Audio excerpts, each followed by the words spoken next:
पैदा करने की क्षमता रखता है और हमारा अन्नदाता किसान जब भी उसे अवसर मिला है तब वो इसने करके दिखाया है।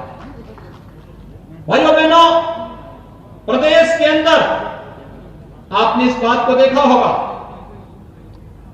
पिछले 3 वर्षों के दौरान गन्ना किसानों को 1,12,000 करोड़ रुपए का गन्ना मूल्य का भुगतान प्रदेश सरकार ने करवाया।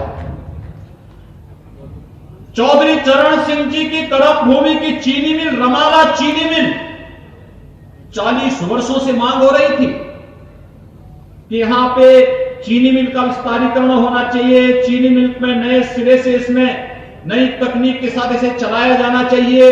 कोई सुनने वाला नहीं था। हमारी सरकार आई, एक मुफ्त पैसा दिया और विगत वर्ष ही हम लोगों ने रमाला चीनी मिल के विस्तारीकरण के साथ साथ नए सिरे से नया प्लांट वहां पर देकर के यहां के किसानों को पूरी तरह स्वस्थ किया कि गन्ना किसानों के हितों को हर प्रकार का संरक्षण देंगे। अब तो प्रधानमंत्री मोदी जी का मैं अभिनंदन करता हूं कि गन्ना किसान आने वाले समय में आश्वस्त हो सकता है कि उसके गन्ना मूल्य का पाई पाई का भुगतान होगा, कोई रोक नहीं पाएगा। क्योंकि अब तो चीनी के साथ साथ फाइन चीनी, सल्फरलेस चीनी भी बनाने की कार्रवाई प्रदेश में हमने प्रारंभ कर दी है और साथ साथ चीनी की जितनी आवश्यकता देश और दुनिया को होगी उतनी चीनी उत्पादन करेंगे और शेष गन्ने से इथेनॉल बना करके यहां के ट्रैक्टर, यहां के ट्रक, यहां के वाहन, ये सभी को इथेनॉल से चलाने की व्यवस्था करेंगे तो हमें खाड़ी के देशों को पेट्रोल और डीजल के नाम पे पैसा नहीं देना पड़ेगा। यानी ये डीजल और पेट्रोल के नाम पे जो पैसा खाड़ी के देशों को जाता, विदेशों को जाता है, ये पैसा भी हमारे अन्नदाता किसानों के खाते में जाएगा और इस दिशा कार्य आज प्रारंभ हो रहा है। प्रदेश के अंदर इथेनॉल के नए प्लांट लगने प्रारंभ किए। खांडसारी उद्योग में आपने देखा होगा किस प्रकार की स्थिति थी। पिछली सरकारों ने लाइसेंस देना बंद कर दिया, लेकिन सरकार आई, हम लोगों ने गन्ना मंत्री से कहा कि भाई क्या कर सकते हैं। उन्होंने कहा लाइसेंस फ्री कर देते हैं, ऑनलाइन कर देते हैं और आज मुझे बताते हुए प्रसन्नता है 300 से अधिक खांडसारी उद्योग को लाइसेंस देकर के यहां पर व्यापक पैमाने पर फिर से पश्चिमी उत्तर प्रदेश में खांडसारी उद्योग पुनर्जीवित हो गया है, रोजगार के साथ जुड़ रहा है।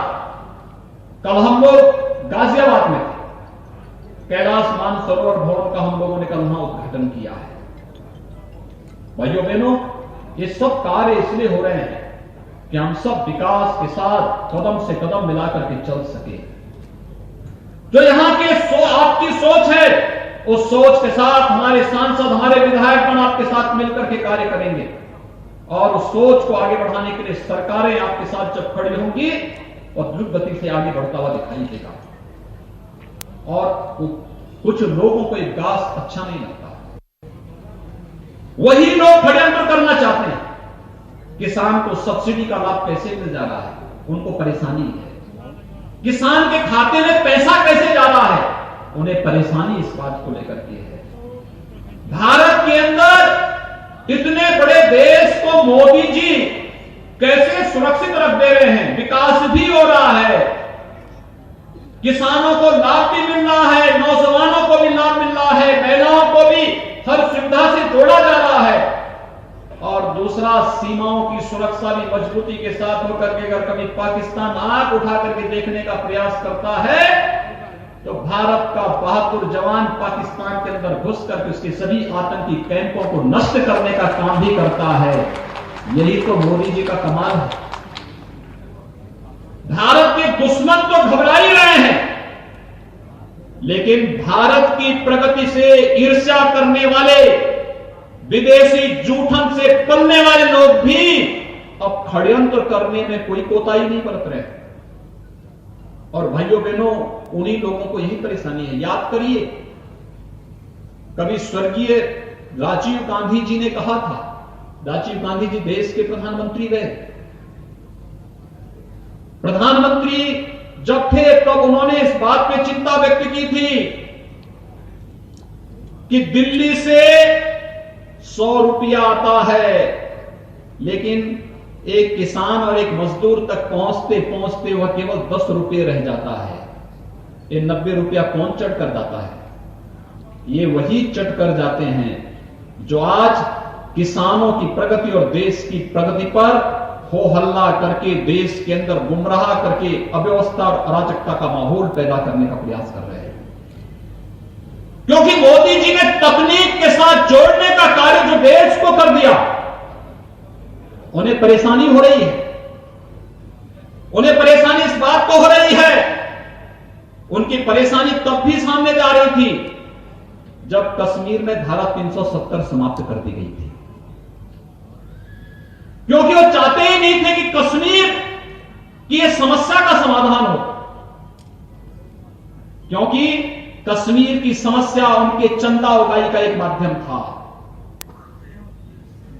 वे चाहते ही नहीं थे कि राम जन्मभूमि की समस्या का समाधान हो, और इसलिए कुछ न कुछ ऐसा व्यवधान पैदा खड़ा करते थे कि कश्मीर में अलगाववाद पनपता रहे, अयोध्या में राम जन्मभूमि के विवाद का समाधान न होकर के एक तरफ हिंदू आस्था पर कुठाराघात करते रहे और दूसरी तरफ एक वर्ग विशेष को उकसा करके।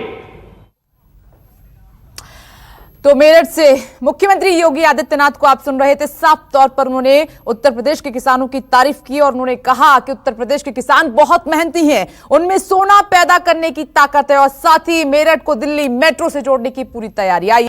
नमस्कार, मैं हूं मानक गुप्ता। अगर आपको हमारा ये वीडियो पसंद आया हो तो इसे लाइक और शेयर जरूर करें, और हाँ, हमें सब्सक्राइब और फॉलो करना ना भूलें ताकि आप देश और दुनिया की कोई खबर मिस ना करें।